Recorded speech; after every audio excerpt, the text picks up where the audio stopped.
Hello, hello, hello, everyone. Welcome to the Eternal Spoiler Breakdown. Aren't we glad to be back in this particular season again? My name is Pojo, and today we are going to be talking about the upcoming set, which is called, let me move it over here, Eternal Buried Memories. Lore-wise, this is continuation of Bastion Rising. People are attacking the core of the Tower of Bastion, which is actually more visible here in the art than you'll see in much of the lore. But basically they're running out of resources. They have to dig into the deep, dark depths of the Shadow Sea and places beneath their current position that have fallen below in order to find a way to survive. And that's the general theme of the set. We have 4 new cards revealed so far for the set, which is coming out, I believe, on February 11th, February 12th. Let me check that real quick. It is preview event February 5th to February 8th, so there will be a way to play in that preview event, and you'll get some pre-constructed Phantom decks. The pre-order happens, I believe, on the 4th of February, and on the 11th, the set itself will be released. So, new cards coming out as part of a bundle. It's not a campaign, it's just a bundle of cards, but you can purchase it, and you will get also an extra little doohickey, which I believe we can show off in just a second here. It is a new frame, or a new back for a new board, that's what we want to call it, for the game. So if you want to play on like a scrapyard, Grenadin-based scrapyard, that's what it's going to look like. Pretty cool stuff. But in the meantime, that's definitely a decent, neat little extra cosmetic. I really approve of like new boards being introduced to Eternal. It's really nice to see some new ones. These ones look really nice. I'd say this one is a pretty good one overall. Like, it definitely evokes that sort of like Wyatt, it's not garbage, it's glorious style. So certainly some fun stuff available. So that'll be available in the Eternal store, and as always, if you buy it from the Direwolf digital store, circumventing Steam gives you like an extra draft ticket, which is usually a pretty big deal. There's some notes about like stacking bonuses, but I'll leave you to check that out in the link below yourselves. We're going to talk about the cards, starting with Inferno Den, which is our first Monored site. Inferno Den is a 5-cost site that says your units have charge. It has Erica's agenda, which means that it is most likely going to be related to the 5/5 Valkyrie for 6 that generates I believe she's Erica Inferno Wing, which is a character that has flying and the ability when she attacks other units get, I believe, double damage, something along those lines. We can check that real quick. We can even download it and show off the card as part of this. So we'll do that at the end of the breakdown of this particular card. But yes, so your units have charge, and then the agenda is bottoms up, which is a 1-cost amplify that basically allows you to amplify for 2. Amplify on sites is really interesting because when you are in a situation where you're playing the card second, at the start of your turn, you get to choose to put a lot more power into an amplify than you normally would, which is especially relevant when it comes to Inferno Dance, the second card, which generates a 1/1, a 2/2, and a 3/3 for each amplify beyond 2, and similar sort of like extra value if you play it on turn 2 as opposed to on the first turn that you play Inferno Den. Finally, we've got Conflagrate, another amplify card that of course deals 3 damage, but can be amplified to do multiple amounts of damage for a pretty significant amount of extra gas. So if you somehow manage to get like a bottoms up or Inferno Dance to be the most effective thing from Inferno Den on turn 1, then you can Conflagrate for a decent amount of extra amplify and get maybe some extra damage out of that. It's got some potential in like higher power levels to be even stronger than it is where you have a little less power.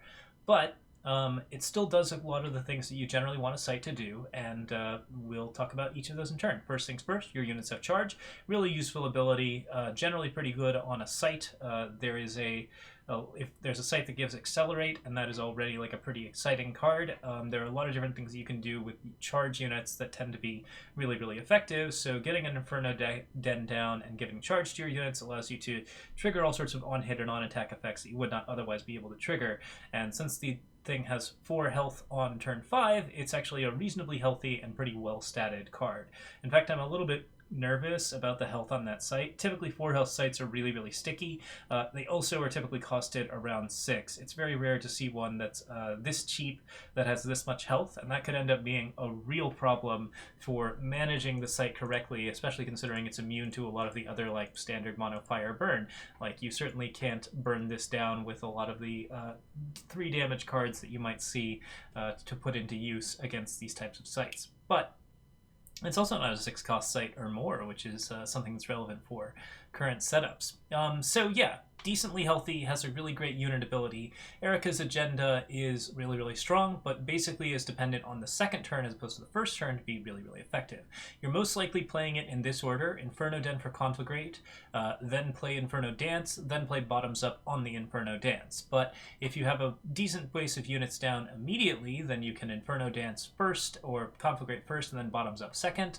The Inferno Dance can also be used to defend the Inferno Den at costs of 6 or more, or just like at a cost of something along those, like the early costs. Let's go ahead and save copies of these cards because like I think it might be useful to have a demonstration. And then finally, after all of that, you play Erica, who then has charge, which is probably going to be a killer if you actually manage to finish out the agenda. So this is a really dangerous site. It's got all of the necessary tools. It has the ability to control the board. It has the ability to protect itself, at least for 1 turn, though the Inferno units that you generate do have what we would call reckless. So I believe that it's a little bit riskier on that front, but certainly like a decent amount of extra stuff happening as a result of that. So all right. No, I'm trying to save this and it's not working. Here we go. Oh, okay. There we go. So yeah, like getting Erica, of course, is just like a big ol' finisher. The one thing about the card that is like somewhat inflexible is that it isn't really great on the first turn that it's played. Conflagrate is definitely a decent thing to play off of a 5-cost site. I think that like that is enough to maybe stabilize the board enough to actually protect the Inferno Den for a while. So I think that that is a particularly strong opener, but you don't get a lot of flexibility here. Bottoms up is only going to give a +2 attack bonus to 1 unit for 1 turn. Inferno Dance is only going to generate a single reckless unit if you actually play it without any amplifies at all. So it only gives you like a 1/1 to defend your Inferno Den with. That means that like 90% of the time you're going to be playing Conflagrate first, and then you're kind of forced into the agenda in order. That isn't to say that this isn't a strong card. It is clearly, like, despite its inflexibility, really, really robust. It's got a lot of extra health available, and like overall should give you like some really, really big benefits. Someone's saying that it's amazing if you're ahead and lackluster than behind. That's generally true of a lot of sites, but yeah, I think that this card is like really strong and legitimately might be nerfed like very early on just due to that extra health being such an issue for controlling the site and dealing with it. We have a few more tools to deal with sites at this point, but considering like the sort of dominance right now of Lord Steyer's and Speaking Circle, a card that's a little bit cheaper than Speaking Circle that has the same amount of health and also has ways of dealing with small soldiers is potentially going to be pretty powerful under certain circumstances. It can't do anything against like a 4/4, but it's definitely got some potential to be a little bit ridiculous in terms of like all the different things that you can do with it. So yeah, it's an exciting time. So yeah, real quick, we can show off Erica Inferno Wing as the finisher. But yeah, basically like we have a pretty good idea that, you know, like assumably this is going to be the top card of Inferno Den. Flying, quick draw, when it attacks, double the strength of all your attacking units, which means that if you have a bunch of Inferno dancing units out, then those are going to have double attack on top of a bottoms up or something along those lines the third turn. So yeah, you just get to really, really pressure your opponent with this, assuming that you are in a position to pressure your opponent at all. Overall, really, really strong stuff. Definitely does quite a bit of work. Okay, next up is going to be the 3 cards that were spoiled alongside. You'll have access to these with the pre-order, so these 3 cards will be available on top of basically like as extras that you can play immediately without if you pre-order the set for like the next 14 days or so. But that will happen, I think, on the 3rd or 4th of February. So, first off is Smuggler's Toll. When you take damage on your turn, deal 3 damage to the cursed player. So, If you're doing something like Diabolic Machinations, if you are most notably drawing Krull, Zomic Occultist, or if you're just figuring out some way to like deal minor amounts of damage to yourself with pings or something along those lines, then you can trigger this on yourself to deal extra damage to the cursed player, which ends up being a pretty ridiculous sort of setup. There's probably some good combos here that can just deal a ridiculous amount of damage in a short period of time. It also allows you to trigger off of Nightfall, so if you're playing a Throne Nightfall deck, there is a lot of really good stuff that will basically just mean an extra 4 damage every turn. However, Nightfall relics typically not insanely strong because Nightfall is already giving your opponent some card advantage, so losing more card advantage and still not improving your board state, not an amazing thing. I think this works well in certain combos, but it's probably not likely to be like an A or S tier card by any means. It's a card that you can play under very specific circumstances, and it will also benefit you like mildly if you play it in some sort of position where you just have a couple of different ways to do something interesting. Like, you know, there's all the available like effects that will damage you at the start of your turn, like Krull. Wyatt's Junkyard is one that people are listing. We have Nightfall. So like there's a lot of different ways to trigger these types of self-damaging effects. I don't know if there's that many repeatable ways to do it, and as a result, like you're often only dealing like 3 damage a turn with the card, and it's a relic at 4. So, you know, I would say that this is like mediocre in value unless you actually have a combo with it. Once you have a cool combo with it, though, you can clearly get like a decent amount of burn. It's not my favorite design overall. I think that it's like not really good at interacting with the board, and it also rewards you for doing a thing that already has a lot of like good rewards available to it in a way that is maybe not all that useful. Like generally when you're damaging yourself, you're doing it to do stuff like make board position happen or like actually like actively create a bunch of advantage, whereas this is something that just creates health advantage, but you are basically like that's the one thing that you're probably not as worried about if you're playing a deck that's damaging yourself. So yeah, I'm skeptical of this card's value, but it is certainly an interesting one to be playing around with, and obviously, like, the first place it's going to go is the decks that are trying to play Krull, Zomic Occultist, or draw it with the 1-cost blue spell that just picks it up. No one to hold them. So if you can get something like that going, then that's got some potential as far as things go. All right, next up, we got an Initiative of the Sands. There's a 1-cost +1 power card coming into the fray. It is Logistics Expert. It's a 0/1 with Overwhelm and +1 maximum power, and when you amplify it, so when you play it, if you pay an additional 4, you get +4/+4 for each 4 that you have paid. So at 1, this is a 0/1 with +1 maximum power, and also a relevant ability if you can buff it somehow. Not really a huge deal, but definitely like Initiative of the Sand level ramp is still strong, even if it's not on a card that trades. The Amplify ability gives you a 4/5, which for a 5-cost, a 4/5 with Overwhelm and +1 maximum power is middle of the road, but still a nice little jump up to like 6 or 7, and probably something that you're happy to play in time if you drew the Logistics Expert late. And then of course, since you're playing with maximum power bonuses, you're quite capable of potentially playing it as an 8/9 on turn 9, which is a very decent stat line. This is pretty flexible, and it also fills a role in Expedition that currently doesn't really have a spot. With no initiate in Expedition, this is a card that is clearly going to see some play there. You want those cheap ramps to get up to cheaper and more effective cards. Logistics Experts transitions into Coveted Gemstone, which also gives you +1 power, so this makes ramp decks possible in Expedition, and I think it's going to see a lot of play as a result of that. In Throne, it doesn't really supplant a lot of the better versions of this card. Initiative of the Sands is still probably going to be top dog, although Logistics Expert does give you some pause as to whether or not you want to trade out, due to the fact that a lot of the decks that want to play Initiative of the Sands are going to be pretty happy to have a 4/5 and a 8/9 at certain points when they are into their particular setups. In particular, I'm thinking like the Tomorrow Never Dies style decks where you're playing like Ironthorn Power.